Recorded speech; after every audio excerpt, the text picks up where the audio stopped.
another bench playlist for you to enjoy on Wrestling Inc.'s YouTube channel. I'm Justin LeBar. He is Josh Eisenberg. Josh, let's talk about some of the big news this week in WWE, coming off a very successful NXT TakeOver, coming off a very successful Money in the Bank, and then a pretty good Raw and pretty good SmackDown to follow. But out of all the news that's going on, it's actually what's going on outside of the ring, outside of the storylines, and that is the release that came on Tuesday afternoon of my boy Big Cass. Not even given the wished well in future endeavors. They just told him to get out of here. It's surprising to me because, as we've known for the past couple of months, as soon as Big Cass came back from injury, it seemed like they were going to push him to the top, immediately entering himself into a feud with the most over guy in Daniel Bryan.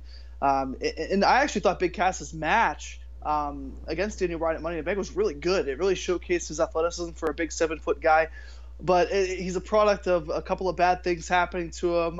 His personality and I think his demeanor backstage was very disliked by a lot of the higher ups. And he's expendable. He's not a Roman Reigns guy. He's not selling merch like an established guy. And now with WWE having so many people potentially knocking down the door, they can cut ties with guys like him. They can cut ties with guys like Enzo Amore and not really miss a beat. So at the end of the day, it's really Big Cass's fault, and I think everybody will agree with that. A weird timing, though, like I said, there had to have been something that happened from Sunday to Tuesday. There had to have been one last straw that broke the camel's back, because you don't build this guy up for weeks and weeks and weeks and then have him at Money in the Bank lose and then immediately let him go on Tuesday. So I'm not sure what the final problem was for a guy like Big Cass, but wasted opportunity on him and Enzo Amore. I don't think they ever should have split them up. But now it looks like WWE's just going to go full-fledged ahead and a guy who put out his best performance at Money in the Bank. Yeah, it was one of his best performances on Sunday, and I know I've even seen some people ask and question, well, if they were going to fire him, why would they have done a loser leaves town match, or why would they even give him the match? And the answer is because they did not know they were going to fire him on Sunday. It did seem like there was a notification to him of maybe some creative changes happening, and he reacted poorly, and that was the final straw. But you talk about it, WWE can cut ties, and the machine does keep rolling, and to try to find the positive, if we can find a positive, not a positive about the situation, but the positive of the future is, look at Drew McIntyre, look at Jinder Mahal, and that's just two of many names you can find of people that have a run in WWE, leave, and they can come back and better themselves, whether that's mentally, physically, all of the above, and can have another run. Cass is only 30. He's been, people maybe forget this because he didn't come on their radar until a couple years ago with Enzo and NXT. But Cass has been in the WWE since 2011, starting with FCW. So he's been there longer than many others. So I'm sure that can potentially contribute to mounting frustration. But any which way, it's the machine's going to keep on rolling. It sucks for Cass, and it sucks for me and fans of Cass when you start seeing a good performance against Dan O'Brien, and all of a sudden, boom, it's cut. Well, and I wonder now that WWE, they want to give creative liberties to guys, right? They want to make them establish their character, develop. But how much creative liberties do they give guys these days? Because if it was basically him doing a little bit more to the small Daniel Bryan or altering a little bit of a promo going over the allotted time, do you really need to stay within the parameters of what they're giving you and not being able to create your own personality? Or was it, he did that, and then obviously a couple of the incidents, whether it's on the airplane and things like that, put together? How much creative liberty, Justin, do writers give these performers to get their character over?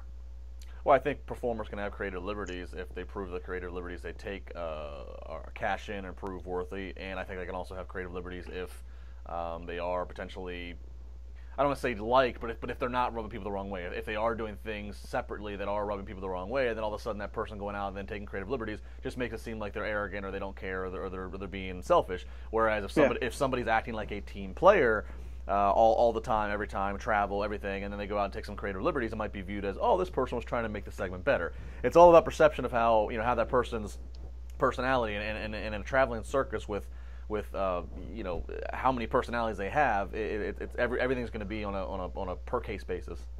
And we've seen how a lot of these NXT tag teams get called up and don't succeed, right? You've seen the Ascension, the Vaudevillains, you've seen even the Revival to an extent. Authors of Pain we haven't seen, but it's still very early to tell.